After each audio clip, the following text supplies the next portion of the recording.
Thank you, and welcome to Microsoft Virtualization for VMware Professionals. So, what are we going to be talking about? Well, this is a 3-day training course. We've broken it down into a lot of modules, and really our goal is to just kind of talk about virtualization, but really with a focus on Microsoft, kind of understanding Microsoft's offerings, our platforms, and all of our different solutions, both in the server space, the desktop, the application, really kind of touching on all of these different Microsoft technologies. And we certainly hope to give some good demonstrations as well. Not only just tell you about the technologies, but show you how all of them work and how they all work together. I think Microsoft's management suite, its integration, those are two of the really strong points that we have here. So we really want to show you some of that interoperability as well with the System Center suite. Let me kind of throw a quick point in there. One of the questions, and like as we've socialized this event over the last month or so, one of the questions that's come up a lot is, what makes this a clinic for VMware guys, right? What is specific about it? And we do have some direct terminology comparisons, but I kind of want to set the stage a little bit to make sure that you know what we're here to do, and also what we're not here to do. The background that I come from is very broad and very mixed. I don't work for Microsoft. I have an independent consulting company. We do a lot of work for Microsoft, but also for many other companies as well, including Citrix, for example. And so one of the things that I've been doing, if I kind of go back and look at my history in virtualization, when I first began working with commercial level virtualization in enterprises and larger companies back 5, 6, 7, 8 years ago, anything that was large scale was on VMware. And then eventually we had some smaller pilot sort of things that ran on virtual server, and even some large deployments that ran on virtual server.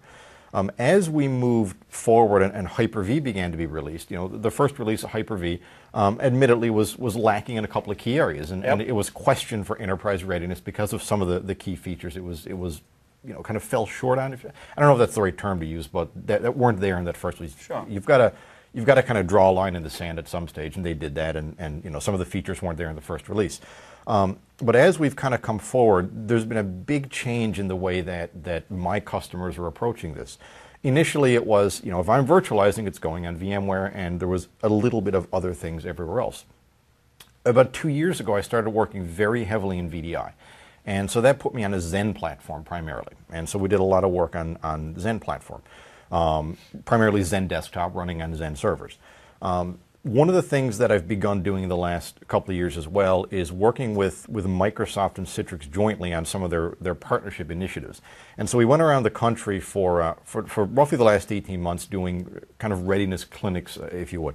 And so what we do is take partners and companies that wanted to do VDI, and they had originally been planning on doing it either on VMware or on Xen, and now their management saying, we want to evaluate all the hypervisors because, let's face it, today you've got VMware, you've got Xen, you've got Hyper-V, and they're all pretty much on par. I mean, every one of them, every one of them has little things that it can claim against the other, but the bulk of them, the feature set is very, very, very comparable. The performance is very comparable.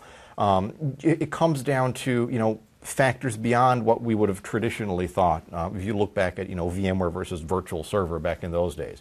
That they're all very, very similar. So now what they want their IT departments to do is evaluate all three. And so we're doing a lot of these kind of clinics where the people that are coming in are very strong on VMware, very strong on Citrix, but didn't know anything about Hyper-V and Windows. Right. Other than your typical IT admin, Active Directory, DNS, that sort of stuff. And so when we put together this clinic, it's an educational clinic. This is not, a marketing smackdown. We're not here to go, here's a VMware server, here's a Hyper-V server, look, one's faster, because, you can make anything. There's bias always. Yeah, and you can make it look however you want. Exactly, yep. So instead what we kind of did is took, what are the topics around the Microsoft virtualization solution that the typical guy who's been, entrenched with VMware for the last 3 or 4 years doesn't really know a lot about, or hasn't had the exposure to, or maybe has some misconceptions on. And so while we're going to sit here and do some comparisons in terms of terminology because we want you to be able to speak the language, but we're not here to sit here and put things side by side and go, look, see how bad this is and see how good this is. It'd be unfair to be biased, and quite frankly, it'd ruin any of our credibility. But what we did do is pick the topics that the VMware guys typically have not had the exposure to and not had the training on, and have misconceptions around. And haven't had the chance to train literally hundreds and hundreds of people in the last 2 years. I think we've got a pretty good selection done here. We certainly are not touching everything that Microsoft does in virtualization. Right. We're not touching any of the desktop virtualization technologies, and I'm not referring to VDI. That's a different topic entirely. But things like virtual PC and MED-V and these desktop level technologies. And we're also focusing on the topics that the data center guys want to hear the most about around clustering. That's a big one. Strong background a year, so we're going to spend a lot of time talking about clustering, high availability, and how that all works. A lot of time on the integrated management stack, and then a lot of time on the VDI solution, because there's some confusion around that that we typically find, because it's a joint Microsoft Citrix implementation, not a joint Microsoft VMware implementation. That'd be kind of strange. But now you've mentioned VDI a few times. Can you define that acronym just in case some people out there aren't familiar with it? Virtual desktop infrastructure. Okay. Right. Virtual desktop infrastructure. So let's continue on here. So let's talk a little more about what we're going to be covering. So today we're going to be covering the infrastructure. Basically, we're trying to put together all of the pieces that kind of made the foundation of your data center. So we're going to give an introduction to virtualization, Microsoft's virtualization solutions. Then we're going to cover some of the terminology and kind of have, I don't want to say a feature comparison, but kind of a terminology comparison, just so when we're talking our language, you can kind of relate what that means. You know what a vMotion is, you know what it does, but we call that a live migration. That kind of analysis, that kind of trade-off. Then we're going to spend a lot of time really talking about core Hyper-V, the core virtualization infrastructure, understanding how to deploy Hyper-V, how it's configured, how it works with storage, networking, and how to manage it. And then we're going to move on to my favorite topic, clustering and high availability.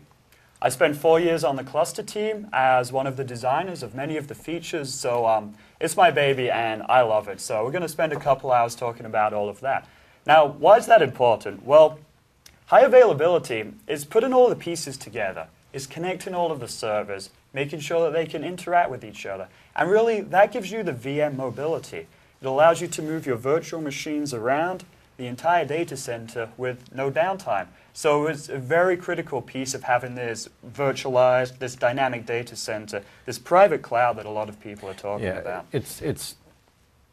If you're building high availability for virtualization, there's a lot more at stake than what you would have traditionally built for a file server, an email server, or a database. And so that's why there's such an emphasis on this and making sure that it's a comfort zone for everybody. So, absolutely. Good point. Now, as we move on to our second day tomorrow, first we're going to start by talking about System Center. System Center is our integrated management suite. It covers everything from managing your virtual machines to deployments to just ensuring that your operations are running. We have some great integrated workflows with Opalis, with Service Manager. So really, System Center is our all-encompassing management product that's going to manage all parts of your data center, whether it's the servers, the VDI clients, or even the cloud. Absolutely.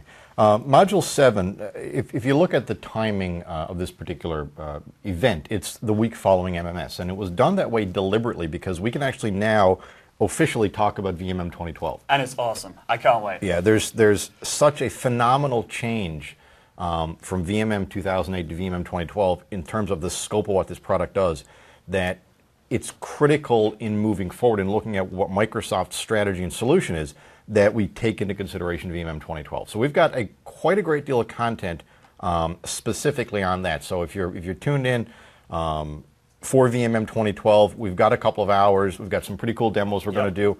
It's still in beta, so do the best we can. Keep that in mind. But certainly we've made a very concerted effort to include a lot of material around VMM 2012. Module 8 deals with private cloud architecture and the self-service portal 2.0. There's a lot of confusion in the industry in general around what private cloud is. Right. I had a neighbor of mine who's in IT literally 3 or 4 days ago come to me and go, what is the cloud? Can I buy that? And there's just so much general confusion because everybody's definition of private cloud is different. Right. And you have all these companies out there that are building their version of private cloud, telling you it's right and someone else's is wrong. And this is not, limited to Microsoft and VMware. This is across the industry in general. Everybody's got their version of private cloud. So we'll talk about what Microsoft's, version of private cloud is, their strategy, what are the components that make it up, and VMM 2012 becomes a big part of that moving forward. Day 3, I call this my day. It's the Corey show, right? This is the Corey show. This is one of the things I do primarily nowadays is VDI. It's a big emerging technology. It's coming kind of into its own in the last year or two. It's been around in various forms for a long time, but this notion of it being easy, relatively cost-effective, and relatively safe to put a desktop in the data center and remotely access it with proper management tools, is a concept that more and more people are starting to adopt. So we're going to talk about VDI in general. For most people that come from a data center virtualization background, this is a big shift, right? The way you think about building the hosts, building the environment, the way you think about simple things like disk I/O and bandwidth change when you deal with VDI. Because you go from having a smaller quantity of high resource servers to massive quantities of low resource desktops. And so you've got to think about a lot of different things there, right? And a simple example is when a server is running and just performing a workload, and if you take like an Exchange server or a SQL server or even a SharePoint server, when they're booted and running, they're generally not that hard on disk. Right. When you get into VDI, one of the problems that people run into is something called a boot storm, or they decide, in the morning, let's boot all our virtual Everything desktops. comes up at the same time. And yeah. the number of, I remember Mark Rusinovich did a white paper on this, and I attempted to find the link, but I couldn't, a little while back, that talked about the number of IOPS required to boot a Windows desktop. And it's phenomenally larger than the number required to run a Windows desktop. So you've got to take a lot of different things into consideration nowadays. If you have a server running as a VM on a virtualization host, you're not likely to sit on that and browse the web. So you're not likely to run into all the bad things that can happen when you browse the web. With a virtual desktop, you are. I've had customers that have had, VDI implementations grind to a halt because users browsed the web and were looking at, little JavaScript games that, moved bubbles around, and something was wrong and it pegged the CPU across an entire suite of desktops, and, ground everything to a halt. So there's a lot of considerations. So we'll spend 2 sections dealing with the architecture, the design, how do you approach thinking about VDI? Right. And this is the sort of information that, quite frankly, you can apply anywhere, right? It's not vendor specific per se. The challenges, the problems, the design considerations, they're going to be the same no matter what the implementation is. Module 11 talks about Microsoft's implementation, their enterprise implementation of VDI. And for Microsoft, it's a joint offering in conjunction with Citrix. It involves Citrix Zen Desktop running on Hyper-V managed by System Center. And a lot of people kind of ask, why? Why Citrix and Microsoft? Citrix has a hypervisor. Microsoft has built into Server 2008 R2 a VDI stack. Why are they partnered up? What's the better together story? So we'll talk about that. And then finally, that's known as the V-Alliance. Yeah, exactly. It's known as the V-Alliance. And then Module 12 is application delivery. So, Windows is fine. Windows runs extremely fast on very little hardware until you add applications. And the way that you approach application delivery for VDI drastically affects kind of that holy grail, which is density. How many desktops can I run on a server? And so we'll talk about some strategy and what you do there and how that would generally work. Great.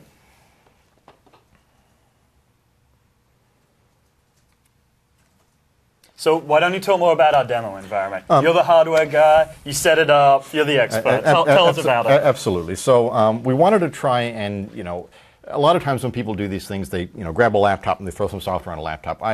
When they asked me to help participate, I said, you know what, I will, but I want some proper hardware. And so we did. We got some good hardware. We have a 4-node cluster that's running on an 8-gig fiber channel SAN. Pretty nice. Yeah, is it fast? It's incredibly fast. The write time is just over a gig a second. Wow. That's pretty solid. It's blazingly fast. 72 gigs of RAM per node. A couple of networks are in there. And then we've configured bare metal management. So these are from memory Dell servers, so it would be the iDRAC interface that we've configured. And that matters because VMM 2012 will now manage using those bare metal protocols. So it'll actually talk to the iDRAC implementation and do things like remote power management, look at the hardware logs so you can see if there's a fan failing. I mean, all sorts of fun stuff. Yeah.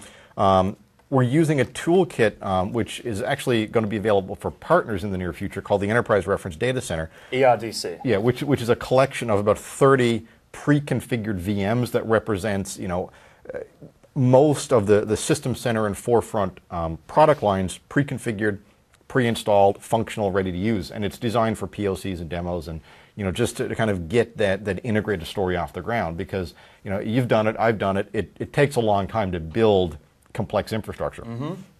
And then so some examples of things we have here. We've got some domain controllers, some System Center configuration managers, SCOM, service managers in there, Opalis is in there. Opalis is a fun topic because for a lot of folks, it's sort of a new acquisition for Microsoft.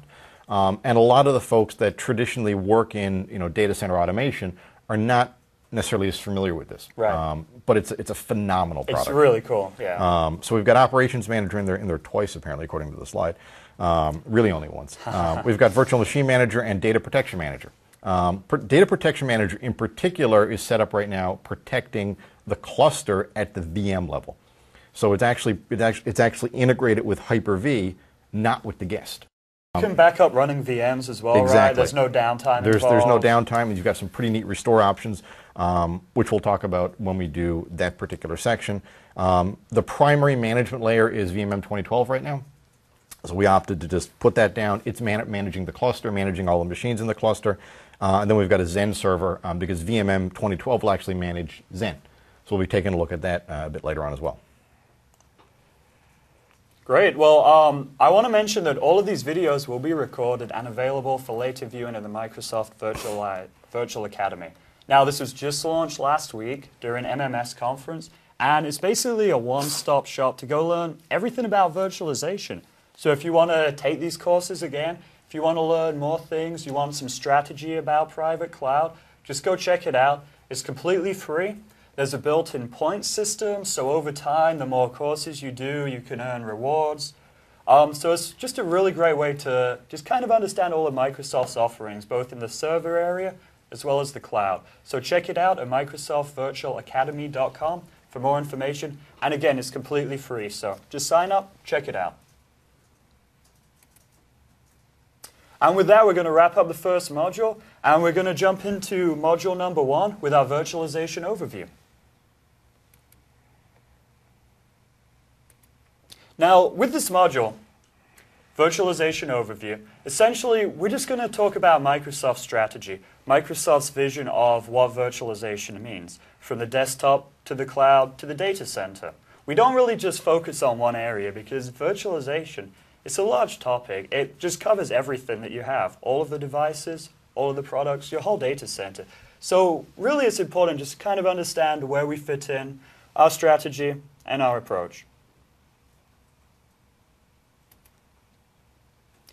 Now, what we really want to help you understand as part of this module is just understand where is Microsoft coming from? What products do we have? How long have we been doing this?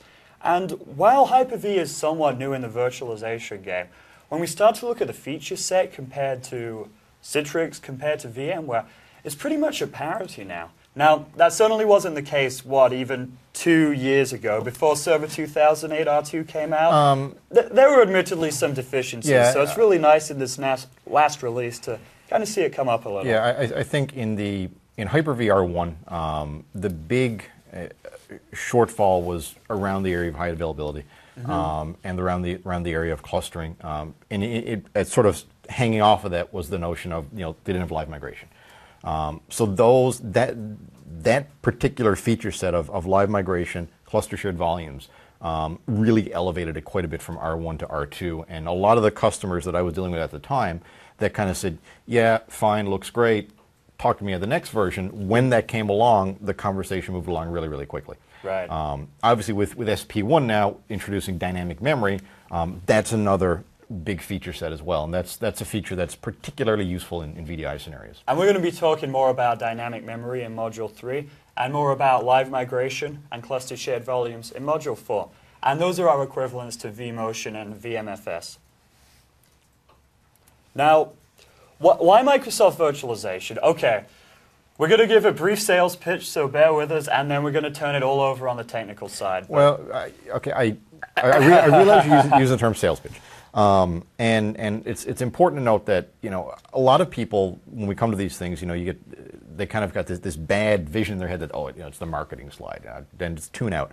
Don't tune out for the marketing slide, because most of you guys probably at some stage have to turn around and convince your boss to do this. Right. And he's signing the checks. If nothing else, you can repitch them some of this. So yeah, there's some big picture value stuff. There's some, you know, what you might consider sales and marketing. But at the end of the day, that's also useful data. So. You still need to, yeah, be able to sell it to your boss, to your team, to your company. Absolutely. And so why Microsoft? Well, I mean, the first reason is, you know Microsoft, right? You use it at home, use it on your phone. You're familiar with it. You probably use Active Directory in your entire environment already. So you kind of have a single set of tools, you know, that can have advantage. You're working with one single vendor for support. You're working with one single vendor for sales. There's a lot of benefits of having this integrated solution throughout the whole stack. Now, another great thing that we do is we cover the entire suite of virtualization products, from the desktop, the data center, the cloud. And all of that can be managed using System Center.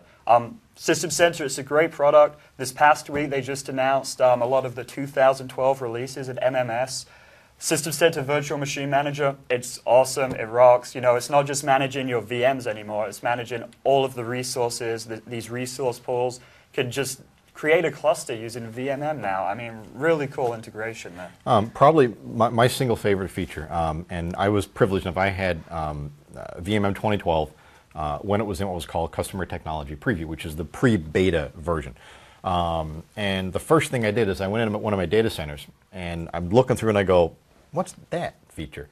And what I did literally within 10 minutes was I took a rack of 20 bare metal machines and had Hyper-V running in a domain with the agent on them, literally in about, I think it was 15 to 20 minutes total, using the bare metal deployment that's baked into VMM now. So you can take machines that have nothing on them that come pre-configured with, you know, things like if it's HP, it's ILO, if it's Dell, it's iDirect. Those are the two that I deal with 99% of the time, so I'll keep referring to them.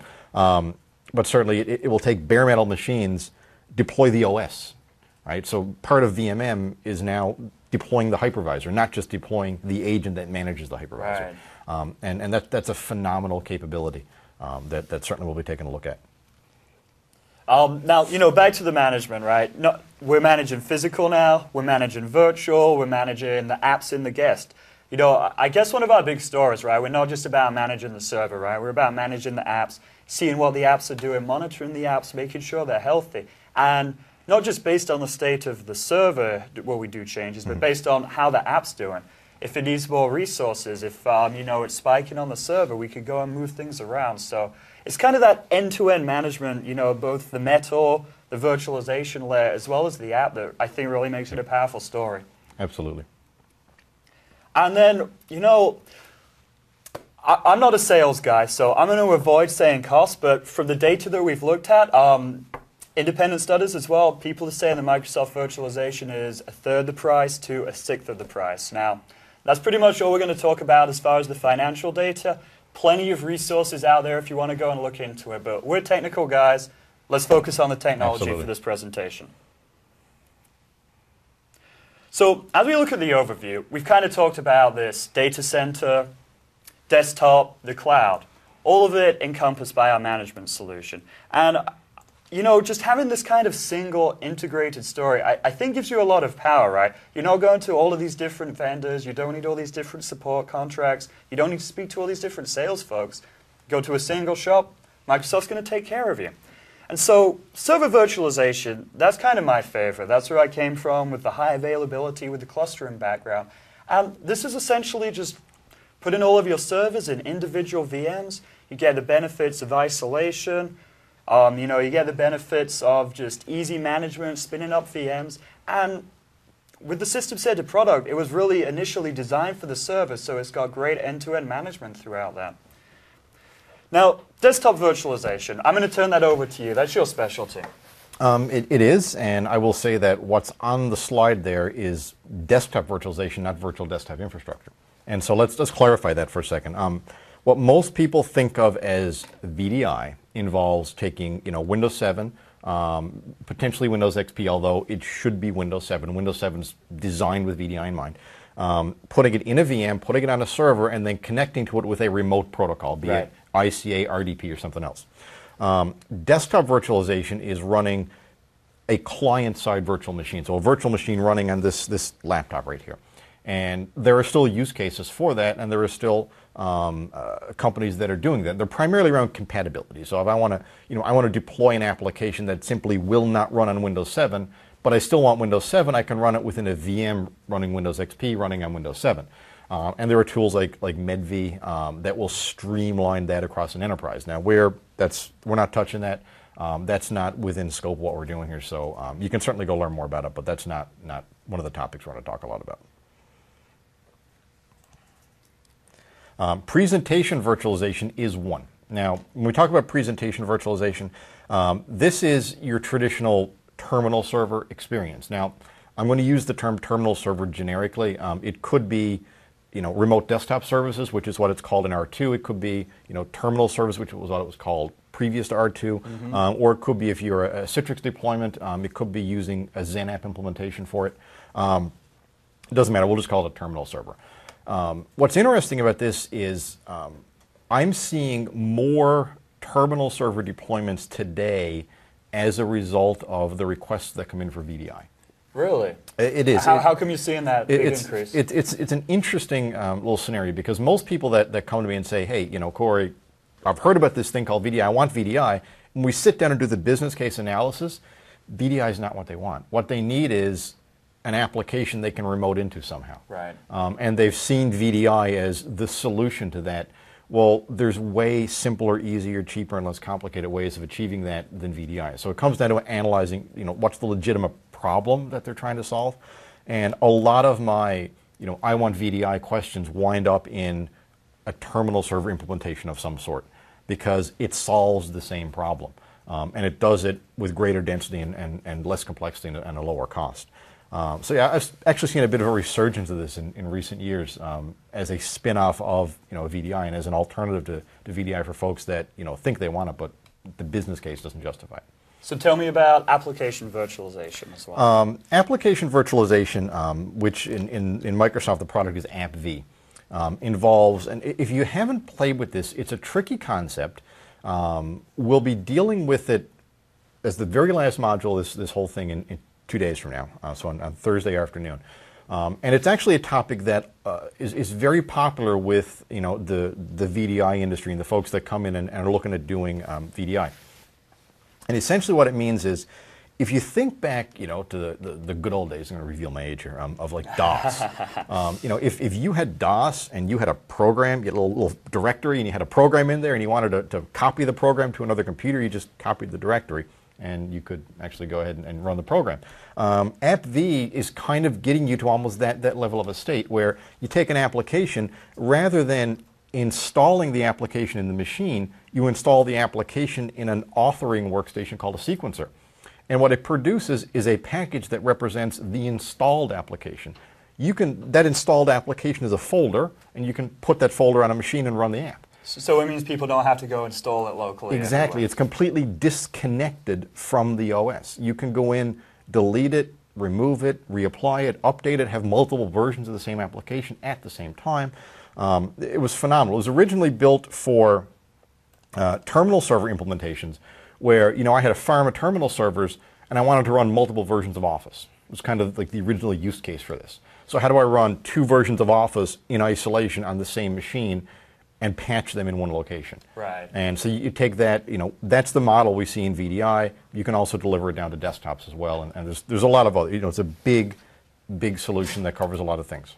Very cool. And of course, all of these are managed by System Center. Absolutely. We have this single integrated product, streamlines everything. And so having that, single vendor, single product that takes care of everything, pretty nice, right?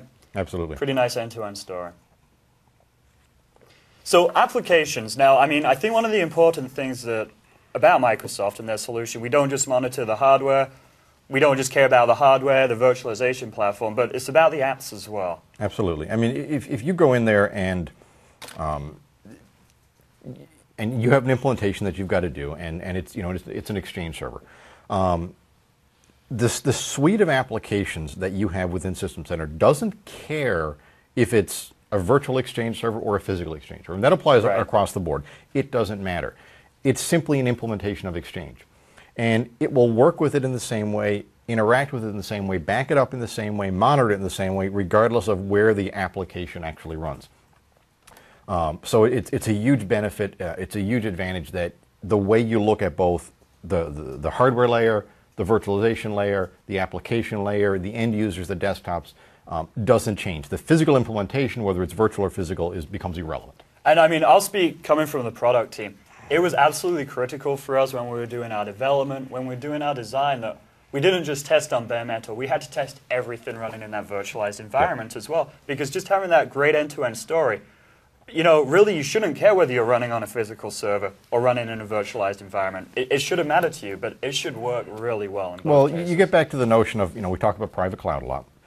And what is private cloud? And you know, and one of the key cornerstones of private cloud is the notion that the hardware becomes invisible. You have a workload that represents an application. That workload gets provisioned into a computer, right? And it's a virtual computer. And that virtual machine has a set of hardware associated with it, a set of resources it consumes, processor, RAM, disk, etc.